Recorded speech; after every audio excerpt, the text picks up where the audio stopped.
खूप होते ते. ती जायची आणि हे फर्निचर घे, ते फर्निचर घे, हे विकत घे, ते विकत घे, असं सगळं करत सोडले. आपला पाईप विकत बसलेला ते नवरा आपण विकत घेत चाललो, आपल्याला बोलत कसं नाहीये इतर नवऱ्यांचा किती विकत घेते, किती खर्च करणार आहे, आपला काय नाही, पाईप विकत बसलेलं तरी.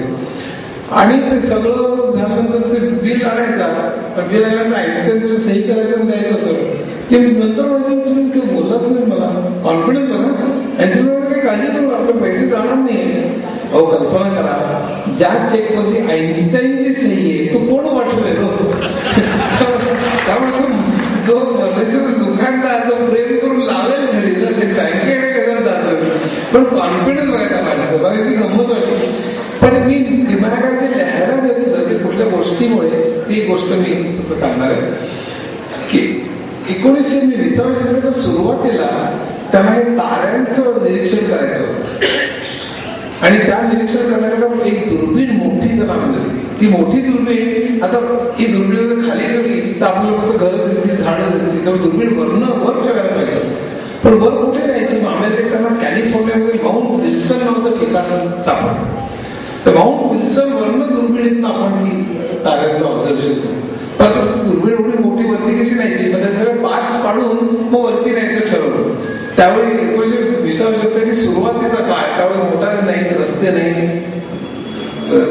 आणि त्यामुळे एक पाऊल वाटेवरती खेचरांनी ते सगळे दुर्बिणीचे पार्ट्स वरती न्यायचे, वर न्यायचे, पुन्हा खेचर खाली यायचे, पुन्हा वरती पार्ट करायचे, पुन्हा खाली, पुन्हा असं करत सगळे पार्ट्स गेले की असेंबल करायचे इंजिनियर्सने, ती दुर्बीण बसवायची. मग सायंटिस्टने जायचं त्याच्यात ऑब्झर्व करायचं.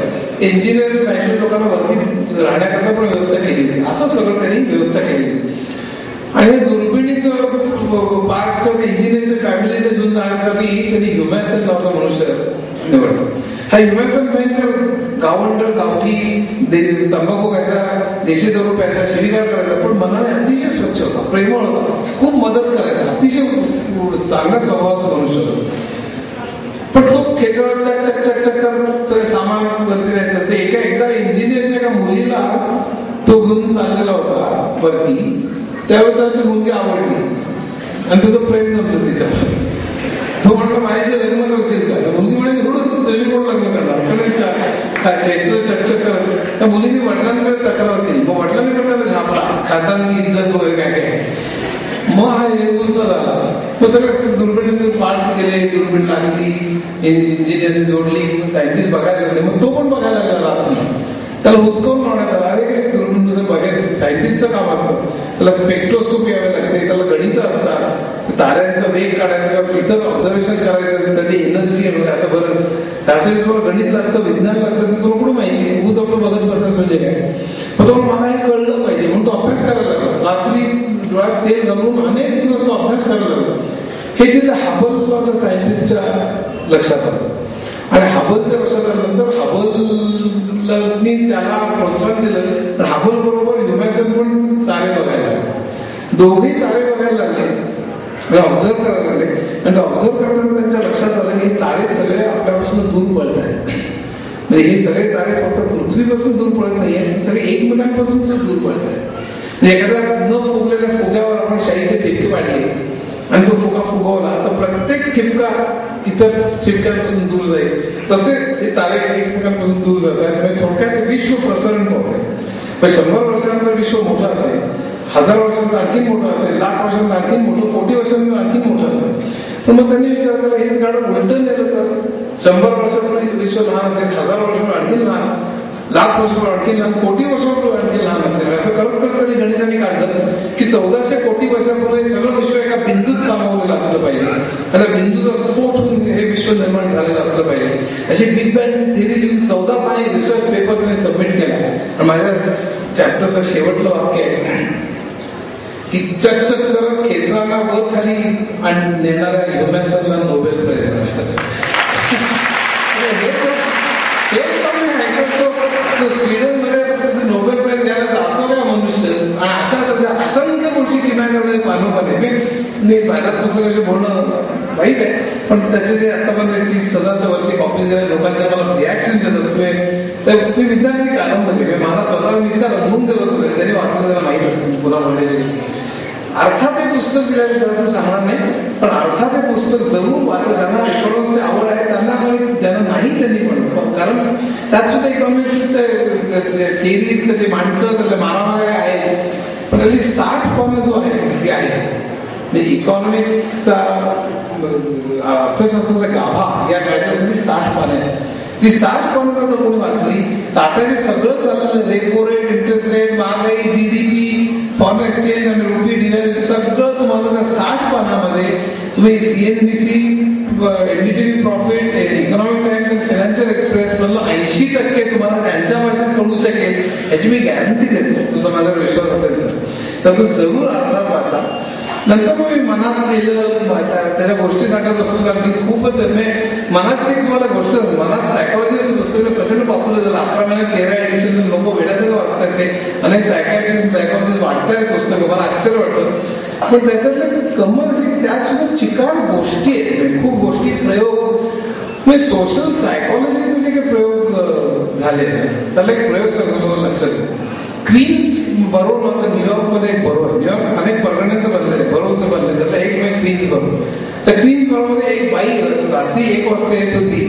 त्यावेळी एक माणूस त्यांनी तिला भोसकलं, सूर्याने मारलं. त्यावेळी तिच्या आजूबाजूच्या घरातल्या 40 का 50 काही घरातल्या खिडक्या उघडल्या त्या आवाजाने, आणि ते बघायला लागले. ती बाई किंचाळत होती.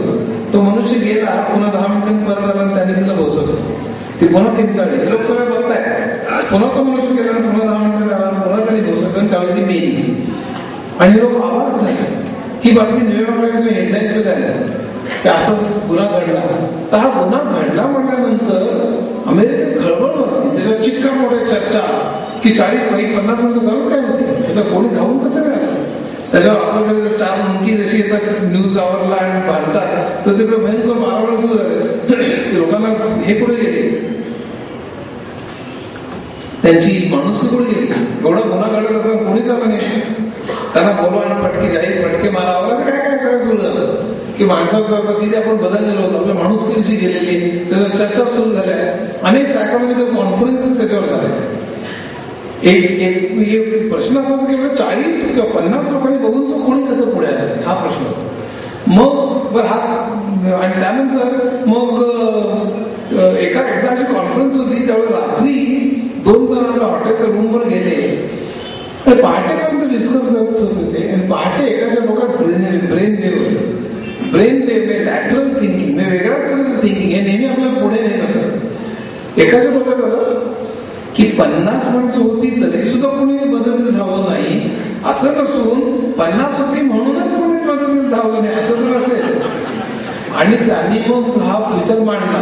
हा विचार म्हणजे अमेरिकेत एक गोष्ट फार मजेदार आहे. लगेच त्याच्यावर रिसर्च चालू झाला. अनेक युनिव्हर्सिटीजनी चिकार फंड डिक्लेअर केले आणि मग प्रयोग चालू झाले. प्रयोग कशाचे बघा, म्हणजे बागेत जायचं, एका बागावर बसायचं. बागेत एक मनुष्य आला त्या बागावर आपल्या शेजारी की जो प्रयोग करणार आहे त्या माणसाने बेशुद्ध पडल्याचं नाटक करायचं. तो मनुष्य मदतीला धावून येतो की नाही बघायचं. मग बागेमध्ये 2 माणसं असताना तेच नाटक करायचं. मग दोघं येतात तरी बघायचं. 3 असताना करायचं, 4 असताना करायचं, 5 असताना करायचं, 30 असताना करायचं, 40 असताना. आणि हे प्रयोग असं सगळ्या अनेक शहरांमध्ये, अनेक भागांमध्ये, अनेक ठिकाणी असे प्रयोग झाले. किंवा लिफ्टमध्ये जाताना आपलं नाणं पाडायचं. एकच मनुष्य जर लिफ्टमध्ये असेल तर उचलायला मदत करतो, 2 असतील तर मदत करतात, 3 असतील तर करतो. आणि जो संख्या वाढत गेली तसं मदत करण्याचं प्रमाण कमी होत झालं. साधी गोष्ट आहे. कारण नंतर म्हणजे त्याचं अनालिसिस करते. हे सोशल सायकॉलॉजी चॅप्टर आहे, त्याला बरेच भन्नाट प्रयोग आहे. तुम्हाला मनात खूप आवडेल. त्यामुळे मला लोकांनी त्याला भयंकर. कारण असं आहे की सोशल सायकॉलॉजी इतरांचा आपल्या वागणुकीवर काय परिणाम होतो. कारण तुम्ही आपण जो शिकवतो मुलांना ते चुकीचं शिकवतो बघा.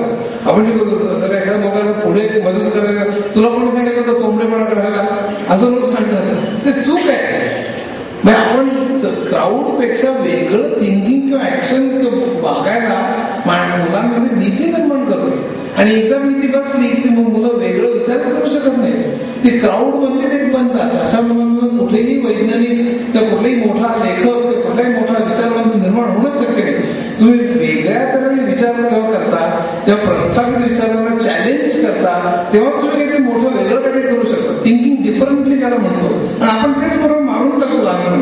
तर लहानपणी सांगितलं होतं 20 इतर जण करत होते का तसं. तर माझ्या मते अतिशय वाईट, मुलांना वाढवण्यामधला हे सगळ्यात वाईट प्रकार आहे, कधीच करू नये बरोबर. पण हे सोशल सायकोलॉजीमध्ये इतर 39 लोक ज्या ती मदतीला कोणी गेले नाही तर आपण जाणं बरोबर दिसेल का म्हणून कोणीच जात नाही हे त्यांच्या लक्षात आलं. त्याचं अनालिसिस चालू झालं. हे सगळं गंमत म्हणून सांगितलं. असे अनेक प्रयोग आहेत मनातमध्ये. त्या थिअरीज फ्रॉइड पासून सगळ्या थिअरीजले माणसातले मानवाला नोबेल प्राइजेस, चुकीची दिलेली नोबेल प्राइजेस, मोनीजला दिलं, असं सगळं मनात धमाल. त्यानंतर आता पुढचे काय प्रोजेक्ट आहेत मी 2-3 मिनिटात सांगतो. त्या पुढे कारण मनात मुसाफिर आलं. मुसाफिर तर प्रचंडच गाजते. 16,000 कॉपीज 6 आठवड्यात कॉपल्यानंतर ते 25,000 वार्ता करतात. आता तुम्हाला जी गोष्ट सांगितली मी माझ्या आयुष्याची ती 10% सुद्धा सांगितलेली नाही. कारण मुसाफिर वाचून तुम्हाला लोक एका दिवसात वाचली, रात्रभर वाचले, मग चेंज पडली नाही, पुन्हा वाचतोय, अशा तर सगळे रिमार्क्स आले, याने माझं आयुष्य बदललं, अशा तर शेकडो इमेज जेवढा फार चांगलं वाटतं. कारण त्याचा खप चांगला झाला, पैसे याच्यापेक्षा ते लोकांपर्यंत पोहोचतंय आणि त्यांनी काहीतरी चांगले बदल घडतात. मी आता वाचायला जसं सुरुवात केली, मी पॉझिटिव्ह विचार करायला सुरुवात केली, मला प्रेरणा मिळाली. असं तर मुसाफिर वाचून मला शेकडो लोकांनी. पण आता मला माझ्या समोर जे आहे ते गणिताचा इतिहास आहे, गणिती म्हणून ते इथे 4 महिन्यात माझ्या तत्वज्ञानावर तत्वज्ञ म्हणून गेले 500-700 पानी किंवा अर्थात मनात सारखंच एक मोठं पुस्तक आहे. जर टेलिकम्युनिकेशनचा जो इतिहास आहे आधी मानवापासून सेलफोन पर्यंतचा तो 400-450 पानी 300 तयार झाले तेही. आणि अशाची एक 5 पुस्तकं पुढच्या 2 ते 3 वर्षात येतील बऱ्यापैकी जाडजूड. आणि माझ्या तर मराठीमध्ये थोडं तरी आपण कॉन्ट्रीब्यूट करावं की लोकांनी आणखी जास्त वाचावं, जास्त चांगलं विचार करावा. यासाठी मी आता याच्या पुढचं सगळं जे काय असेल ते मी वेचणार आहे. आपल्या सगळ्यांच्या आशीर्वादाने त्यात थोडं तरी साध्य होईल असं मी समजतो. धन्यवाद.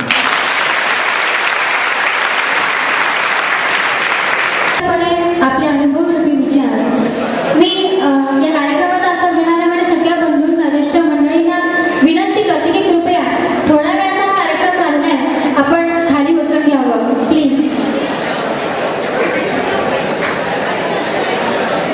सर्वांकडनं शुभेच्छा देताना सरांसाठी एक शेर आवर्जून या ठिकाणी म्हणावा असं वाटतो. तो असा की आंखों में खुशी, लबों पे हंसी, गम का कहीं नाम न हो. आंखों में खुशी, लबों पे हंसी, गम का कहीं नाम न हो. आपको जहाँ की सारी खुशियाँ मिले, बस इन खुशियों की कभी शाम न हो, इन खुशियों की कभी शाम न हो. आपल्या मनपूर्वक धन्यवाद. त्यानंतर महत्त्वपूर्ण सूचना देण्यासाठी आमंत्रित करते माननीय रविकांत तुपकर सरांना.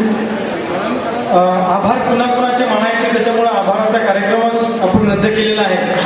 कारण एवढे सगळेच मोठ्या मोठ्या क्षेत्रातले बाप माणसं, आपापल्या क्षेत्रातले प्रतिभावंत माणसं या ठिकाणी आलेले आहेत. त्याच्यामुळे आभाराची यादी खूप मोठी होईल. परंतु या सगळ्या आम्ही सारेच्या कार्यक्रमामध्ये अनेकांच्या डोक्यात प्रश्न पडला असेल की आम्ही सारेमध्ये जे पुढचे 2-3 टिंब दिसतात, या टिंब्यामध्ये कोण कोण आहे. तर आपण जमलेले सगळेच या टिंब्यामध्ये आहात. आणि या कार्यक्रमाच्या अनुषंगाने मला आवर्जून एक उल्लेख या ठिकाणी करायचा आहे की या कार्यक्रमामध्ये अनेक लोकांनी, जसं आता हे बॅनर बनवलं असेल तर बॅनरवाल्यांनी कुठलाही त्याचा प्रॉफिट घेतला नाही, पण या कार्यक्रमाला जेवढे खर्च लागला तेवढाच त्यांनी घेतला. पत्रिका बनवणाऱ्यांनी, म्हणजे या लोकांनी स्वतःहून लोक या कार्यक्रमाला मदत करतायत. जसं कलाकृती आर्ट्सवाले संजय शिंदे, त्यांचा मला आवर्जून उल्लेख करावा असं वाटतो. त्यांनी दोन्ही कार्यक्रमाच्या पत्रिका या त्यांच्या वतीनं या कार्यक्रमासाठी मोफत छापून दिल्या. म्हणजे अशा लोकांचा सुद्धा उल्लेख या ठिकाणी आवर्जून झाला पाहिजे. संजीवनीताईंनी संचलन केलं, ती अकोल्याहून या ठिकाणी कार्यक्रमासाठी आली. आणि राजपूत परिवार हा सध्या दुःखाच्या डोंगरात कोसळलेला आहे. मनमोहन सिंग राजपूतांचं निधन झाल्यामुळे तरी सुद्धा 2-3 दिवस झाल्यानंतर सुद्धा आपल्या विनंतीला मान देऊन हा परिवार या ठिकाणी या कार्यक्रमासाठी आला आणि महाराष्ट्र गीत आणि सज्जन सिंग राजपूतांनी त्यांच्या संचाची सुरुवात केली. असे अनेक लोक या ठिकाणी आलेत, अनेक मान्यवर आलेत. आणि मला इथे बसल्यावर काही मेसेज असे येत होते की जेवढी गर्दी आत आहे त्याच्यापेक्षा जास्त गर्दी बाहेर बसून आहे. पुढच्या वेळेला बंद हॉलमध्ये कार्यक्रम घेऊ नका. आणि या कार्यक्रमाच्या अनेक रसिकांवर अन्याय झाला. पुढच्या वेळेला आपण खुल्या मैदानामध्ये आम्ही सारेचा कार्यक्रम घेण्याचा पुरेपूर प्रयत्न करू. आणि त्या चिठ्ठ्यात यावर माझी अशी सूचना मी यांना पाठवली लिहून की रविकांतजी तुम्ही लवकर आमदार बना आणि मोठं सभागृह बुलढाण्यात बांधा आणि मग असे कार्यक्रम सर आमदार खासदार होणं काय आपल्या आयुष्याचं ध्येय नाही, पण आपण कार्यकर्ते असलो तरी एवढा सगळा बुलढाणेकरांचा समुदाय आहे, सगळ्यांनी वर्गणी केली तरी मोठं सभागृह होऊन जाईल. त्याच्यामुळे त्याच्यासाठी काही आमदार खासदार व्हावं लागत नाही. तो आपल्या सगळ्या परिवारातला विषय आहे. अनेकांची फजिती झाली त्याबद्दल दिलगिरी व्यक्त करतो. या कार्यक्रमाच्या ऑडिओ सीडी आणि मागच्या वेळेच्या प्रगट मुलाखतीच्या ऑडिओ सीडी परवा दिवशीपासून डॉक्टर गायकवाड सरांच्या हॉस्पिटलमध्ये अनेकांना उपलब्ध होतील. म्हणजे तिथून तुम्ही त्या जेवढ्या किमतीत बनली तेवढ्या किमतीत तुम्ही ती सीडी घेऊन जाऊ शकता.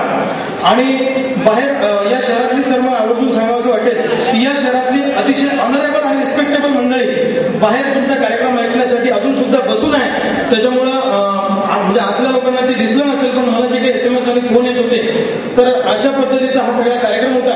आणि तुम्ही सुद्धा एक अर्धा तास बोलणार म्हणून या ठिकाणी आले आणि हा सगळा प्रतिसाद पाहून 1.25 तासाच्या वर बोलले, त्यामुळे तुमचे सुद्धा धन्यवाद. डॉक्टर गजानन नारे सरांचा परिचय राहून गेला, पण एका शब्दात त्यांचा जर परिचय करून द्यायचा झाला तर हे मोठं व्यक्तिमत्व आहे आणि डाऊन टू अर्थ हा असा माणूस आहे. यांच्याबद्दलचे म्हणजे अनेक किस्से हे सुद्धा प्रगट मुलाखतीला आपल्याकडे कधीतरी येणारच आहे.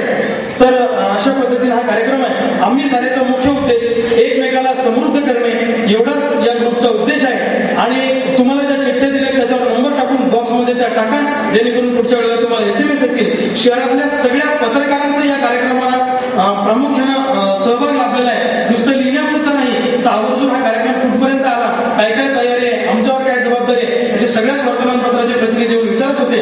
त्यामुळे मीडियावाल्यांचे सुद्धा मनापासून आभार व्यक्त करतो, आपल्या सर्वांचे करतो.